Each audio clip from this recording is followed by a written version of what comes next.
Rekan-rekan, ibu bapak, sambil mendownload materi, perlu kami sampaikan bahwa kajian ini merupakan kajian awal karena waktunya yang relatif singkat dan kami lakukan secara lintas disiplin, mengingat persoalan yang dibahas adalah persoalan yang lintas disiplin. Jadi pada tahap awal kami menyusun hipotesis bahwa diperkirakan ada korelasi antara iklim dan cuaca terhadap penyebaran wabah COVID-19. Nah, sehingga di tahap awal kami mengumpulkan sejumlah penelitian-penelitian terdahulu melalui beberapa literatur. Akhirnya dari materi tersebut, dari paper-paper tersebut dapat terkumpul yang hasilnya kami paparkan di sini. Nah, dari situ memang ada beberapa peneliti terdahulu menunjukkan hubungan tersebut. Nah, tetapi kami belum bisa menjawab kenapa kok bisa iklim itu mempengaruhi penyebaran wabah. Itu kami tidak bisa menjawab karena kami bukan ahli wabah. Kami hanya ahli iklim dan cuaca. Nah, disitulah kami menghubungi pakar-pakar yang ada di UGM. Di situ ada Fakultas Kedokteran, Kesehatan Masyarakat, dan keperawatan. Nah, kami sampaikan hal yang sudah kami temukan dan kami mohon pihak dari Fakultas Kedokteran khususnya bidang mikrobiologi yang mengurusi virus dan wabah karena ada bidang kesehatan masyarakat untuk men-challenge apa yang kami temukan saat itu. Dan akhirnya justru dari pihak mikrobiologi menyampaikan ternyata ada paper-paper yang terkait dengan virus, terkait dengan penyebaran wabah ini yang menunjukkan memang ada korelasi. Nah, sehingga kami belum puas di situ. Kami masih mencari temuan tadi dari kedokteran, kami masukkan, kemudian bersama-sama kami mencari paper-paper yang sifatnya kontra, yang mengatakan artinya tidak hanya mengatakan iklim berpengaruh. Dari data yang juga disampaikan pada paper-paper sebelumnya, terlihat saat gelombang pertama outbreak, itu terlihat sekali kalau Bapak Ibu melihat di paparan kami, itu sebaran wabah COVID-19 ini di tahap awal di gelombang pertama outbreak terlihat pada negara-negara dengan lintang tinggi. Di situ iklimnya adalah subtropis dan temperate.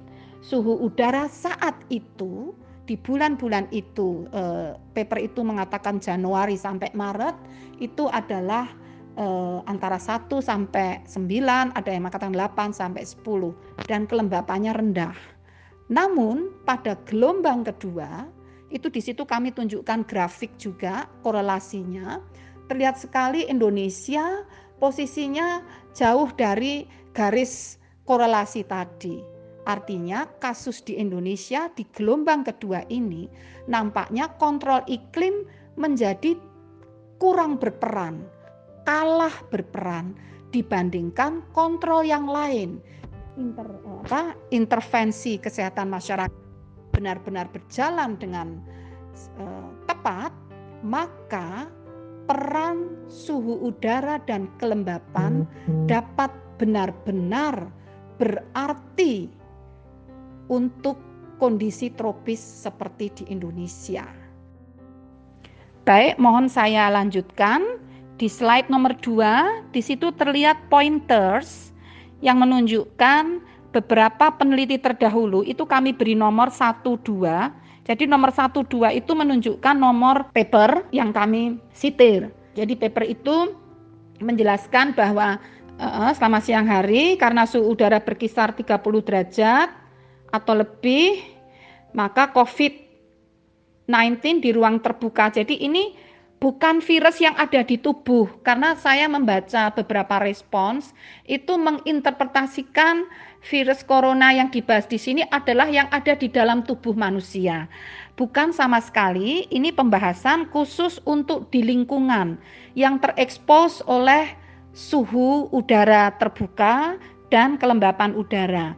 Jadi paper itu menjelaskan apabila suhunya berkisar 30 menit di ruang terbuka, maka COVID-19 atau virus corona tidak dapat bertahan selama lebih dari 30 menit. Tetapi pada sore sampai pagi, jadi kalau suhunya semakin turun bisa bertahan lebih lama. Jadi ini bukan yang ada di dalam tubuh manusia, tetapi yang ada pada droplet yang terekspos yang berada di di droplet yang misalnya memercik ke permukaan atau terekspos di lingkungan. Kemudian dikatakan temperatur dan kelembapan udara yang tinggi hampir sepanjang hari kurang mendukung virus tersebut.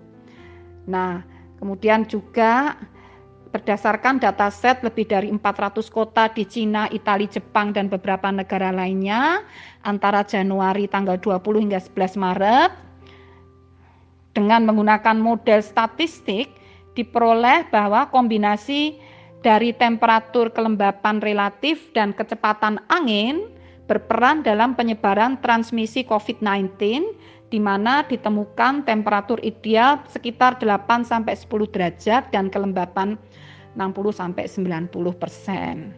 Kemudian di Cina pada tanggal 23 Januari sampai 10 Februari terkait peningkatan outbreak COVID-19, perubahan kondisi cuaca sendiri tidak akan menurunkan kasus COVID-19 tanpa implementasi dari intervensi kesehatan publik yang ekstensif. Nah, ini kesimpulan paper ini sangat penting menunjukkan bahwa cuaca dan suhu dan kelembapan udara itu tidak akan ada artinya kalau tidak ada intervensi kesehatan publik.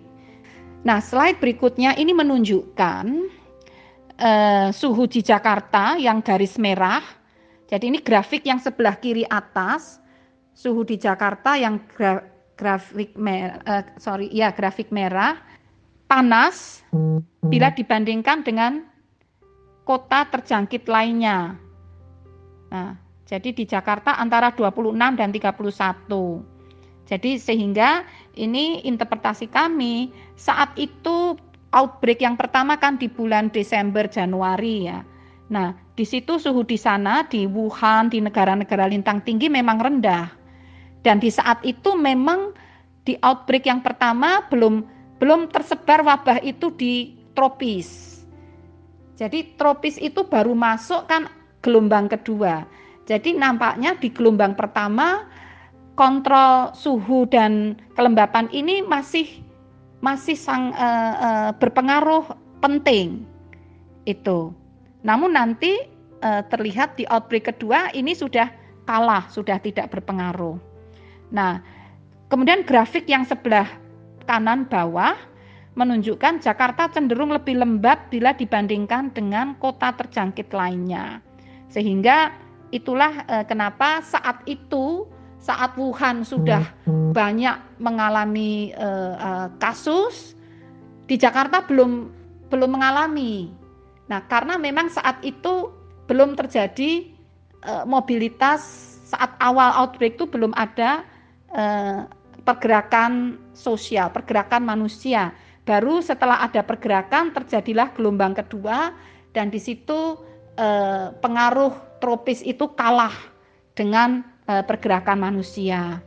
Nah, slide yang berikutnya itu menunjukkan sebaran saat outbreak pertama itu kan semuanya di negara lintang tinggi. Nah, di situ di peta yang atas itu adalah menunjukkan bagaimana pengaruh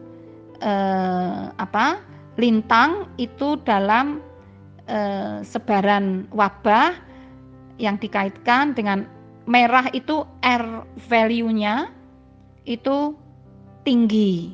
Nah, kemudian slide berikutnya, nah ini juga menunjukkan grafik menggunakan data global dari 8 sampai 29 Februari saat awal outbreak yang pertama. Secara global intervensi masih minimal. Jadi outbreak pertama itu kan pergerakan manusia ini kan masih minimal. Jadi kecenderungan nampak kuat keterkaitan antara temperatur dengan kenaikan jumlah kasus. Itu karena di sini belum ada pergerakan sosial antar negara, belum berpengaruh. Nah, tetapi kita lihat grafik di bawah, itu terlihat bahwa Jakarta itu kasusnya melonjak. Nah, ini sudah gelombang kedua. Dan di situ ditunjukkan bahwa kontrol temperatur sudah tidak berpengaruh untuk penentu jumlah kasus. Nah, sehingga di sini kami menyimpulkan bahwa melonjaknya itu sudah tidak ada, jadi peran suhu dan kelembapan sudah tidak berarti. Ini kalah dengan sosial, pergerakan manusia. Dan akhirnya kami juga menunjukkan di sini, tapi data sementara yang yang merupakan dampak dari pembakaran BBM, antara lain itu. Nah, dari grafik ini kita tunjukkan belum tampak, jadi belum tampak perubahan signifikan sebelum tanggal 13 atau 14 Maret, itu penentuan working from home, dengan setelahnya. Tapi mungkin hari ini sudah mulai tampak, karena data kami ini kan 31 Maret, mungkin saat itu belum begitu tampak. Hal itu juga terjadi di wilayah lain di Indonesia. Kami mengambil data di Jambi, Indrapuri, kemudian di Medan dan Banjarbaru, tren polutan yang menunjukkan secara tidak langsung adalah pergerakan manusia dari kendaraan yang ber-BBM. Itu terlihat tidak signifikan berbeda. Jadi kesimpulan sementara saat itu working from home belum berpengaruh. Nah, oleh karena itu rekomendasi kami adalah social distancing, pengontrolan pergerakan sosial harus benar-benar diterapkan agar pengaruh suhu dan kelembapan ini dapat berperan optimal untuk mendukung pengurangan risiko penyebaran wabah COVID-19.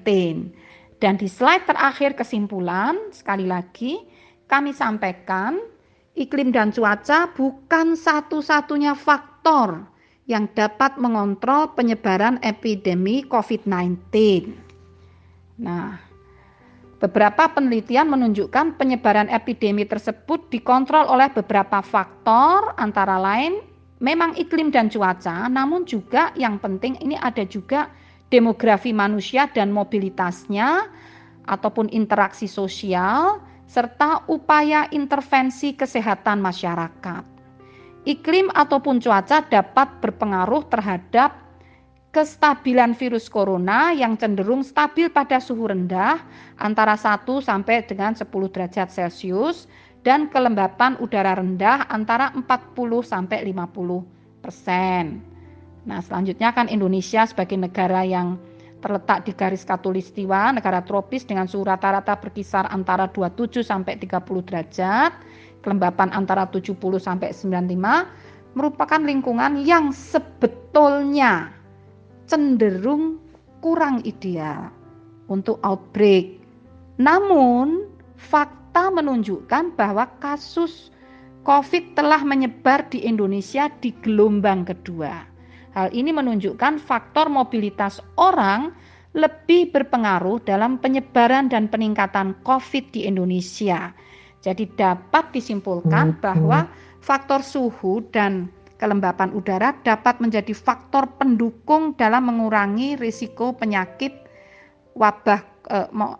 risiko penyebaran wabah COVID-19.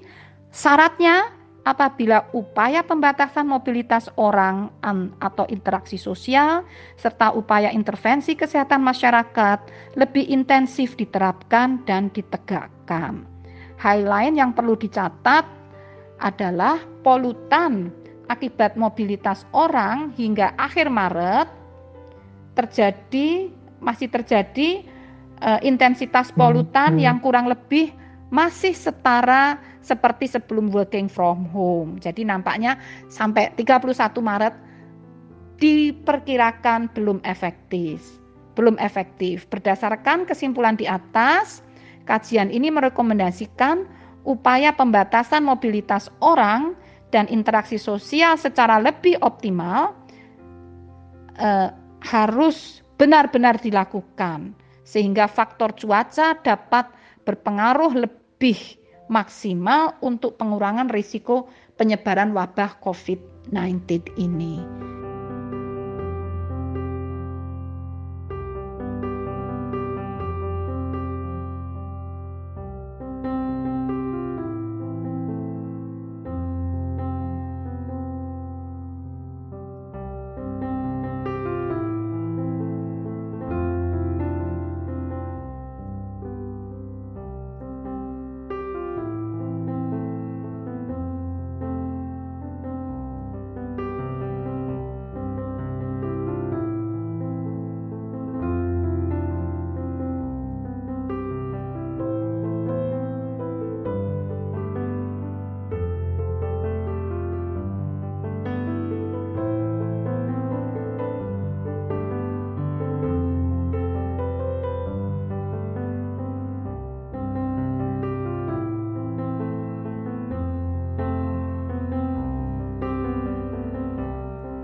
Sebetulnya penelitian ini yang kami lakukan itu ada beberapa paper yang sudah reviewed, yaitu paper tahun 2011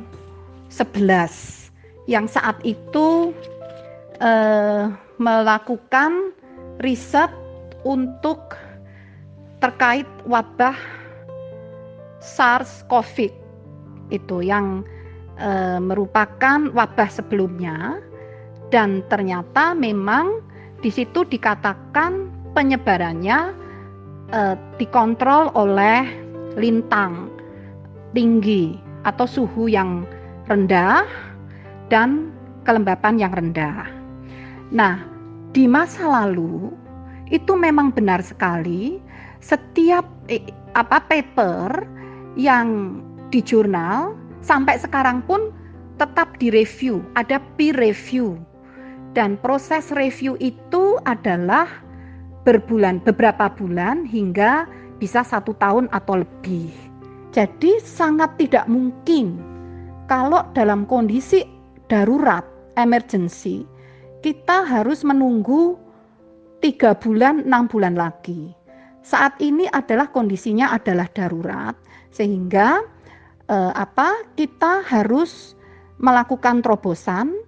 Yang penting transparan. Kenapa kami melakukan itu? Tujuan kami adalah di BMKG itu banyak data. Bahkan pengukuran gelombang ultraviolet pun ada selama beberapa tahun. Dan BMKG ini mengemban amanah Undang-Undang Nomor 31 Tahun 2009 yang mengamanahkan BMKG memberikan layanan informasi untuk cuaca atau meteorologi, iklim, kualitas udara, dan geofisika, yaitu gempa tsunami. Sehingga maka kami menggerakkan para peneliti untuk mengolah data itu, mana yang dapat disumbangkan untuk mendukung kebijakan pemerintah dalam rangka untuk mitigasi COVID-19 ini. Jadi motivasi kami adalah bagaimana menjalankan kewajiban sesuai undang-undang untuk kepentingan kemanusiaan. Dan akhirnya hasil penelitian ini sebetulnya sudah kami sampaikan ke Presiden pada tanggal 26 Maret, dan juga tentunya kalau dari Presiden kan disampaikan kepada jajaran beliau yang terkait. Jadi itu latar belakangnya atas kenapa kok BMKG melakukan kajian ini, karena kami memang memiliki data yang cukup banyak. Sementara itu peneliti lain membutuhkan data.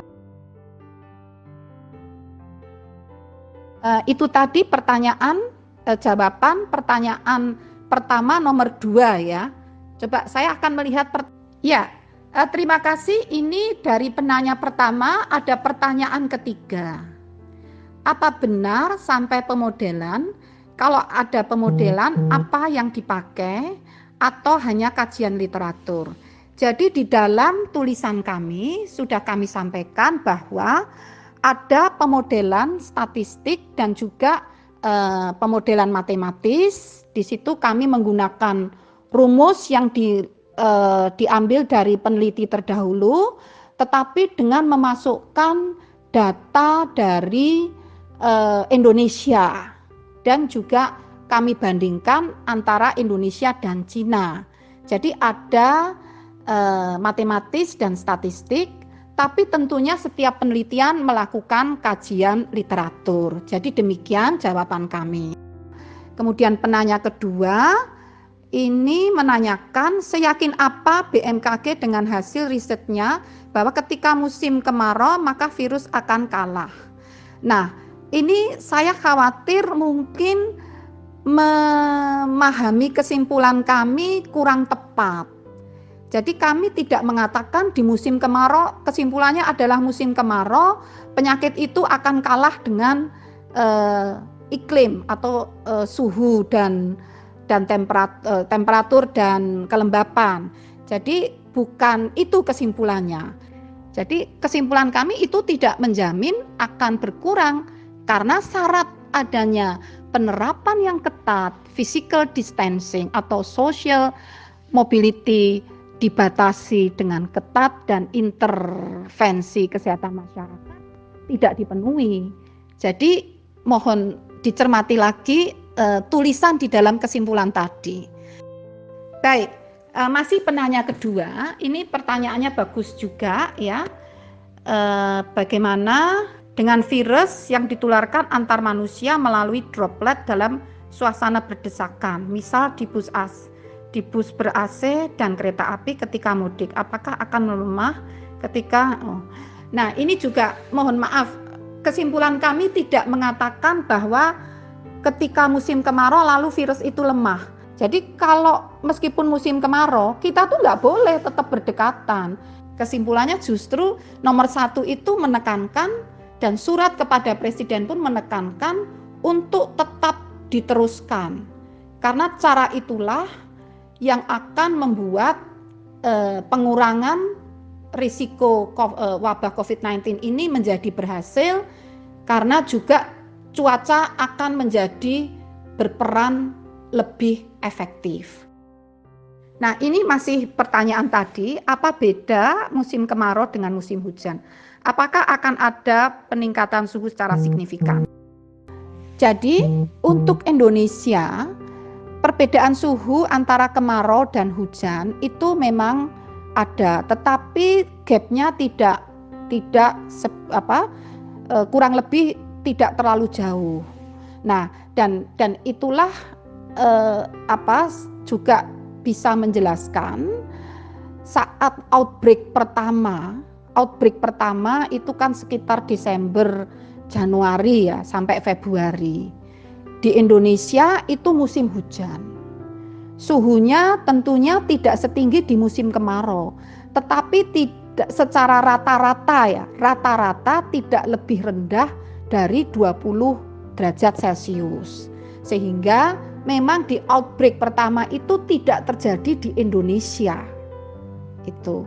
Namun kemudian setelah terjadi pergerakan manusia, barulah terjadi di Indonesia. Jadi memang antara kemarau dan musim hujan itu tidak ada perbedaan yang jauh, tetapi artinya kedua-duanya baik kemarau dan musim hujan itu suhunya rata-rata masih di kisaran di atas 20 derajat. Ya, saya rasa pertanyaan pertama dari penanya pertama dan kedua tadi sudah saya jelaskan, kemudian kita melihat pertanyaan yang ketiga. Kami juga sedang menyiapkan kajian selanjutnya untuk Indonesia ini, zona-zona mana, wilayah-wilayah mana yang masih perlu diwaspadai dalam konteks memasuki musim kemarau ini.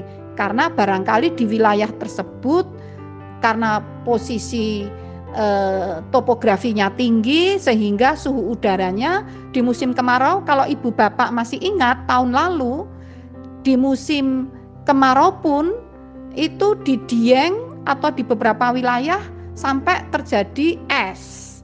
Nah, ini kan karena faktor cuaca juga.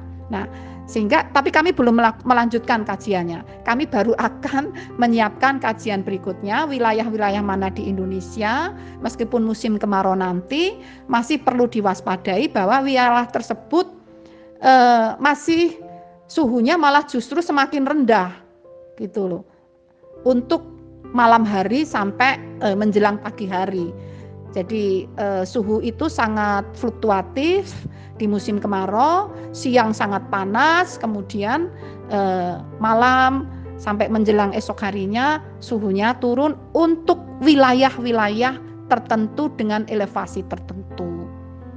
Sehingga kesimpulan dari pertanyaan tadi, suhu panas di musim kemarau baru bisa akan mempermudah atau mempercepat pengendalian virus wabah ini apabila tetap harus dilakukan seperti penelitian sebelumnya adalah pembatasan atau pengendalian interaksi sosial. Demikian.